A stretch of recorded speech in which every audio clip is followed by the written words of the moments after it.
องค์การจัดตั้งบ้านทุกแขนงการและเจ้าอธิการ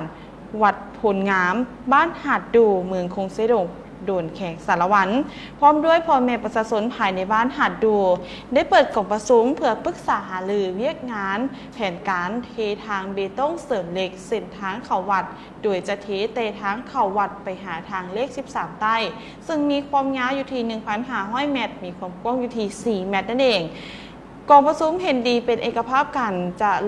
เริ่มลงมือในส่วงเดือน1 ปี2016นี้ซึ่งว่าแหล่งทุนเบื้องต้นแมนจะได้ระดมเก็บจากพ่อแม่ประชาชนของบ้านครอบครัวละ1 ล้านกีบและเจ้าอธิการวัดอุปถัมภ์เบื้องต้นแมนปูนแดง1 ต้นมูลค่า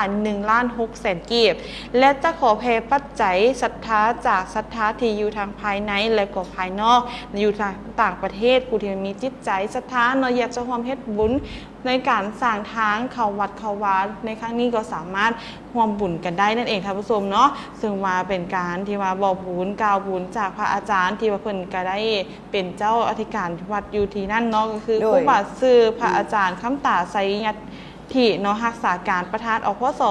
เขตแก้งหวดเนาะเจ้าอธิการวัดผลงามบ้านหัดดูเมืองคงเซโดนแข่งสารวันและทานใดเนาะอยากจะสมทบในการเฮ็ดบุญกุศลในครั้งนี้ก็สามารถติดต่อพอพันไปหาเพิ่นได้เนาะเป็นหมายเลขของพระอาจารย์เพิ่นโดยตรงเลยเนาะก็คือ02092745937ย้ำให้อีกเทื่อนึงนั่นเองเนาะก็คือ02092745937นั่นเองเนาะใครอยากจะร่วมเฮ็ดบุญศรัทธาในครั้งนี้เนาะก็สามารถร่วมกันได้เลยเป็นการสร้างทางเนาะถือว่าเป็นการปูสะพานให้เฮาในอนาคตนั่นเองท่านผู้ชมโดยเพื่อปู่สถานสะพานบุญเนาะเงินบุญหลายๆคนซอยกันเพราะว่าเป็นกันยังขาดหลายอยู่ว่าเส้นทางระยะทางกันยังไก่อยู่1,500 เมตรเนาะแล้วบัดนี้ทางกว้างอยู่ที่4 เมตรแล้วก็เก็บน้ำพ่อแม่ประชาชนก็ตกลงเห็นดีกันแล้วว่าจะออกครอบครัวคนละ1 ล้านกีบแล้วทางวัดเพิ่นก็ได้ซอยปูน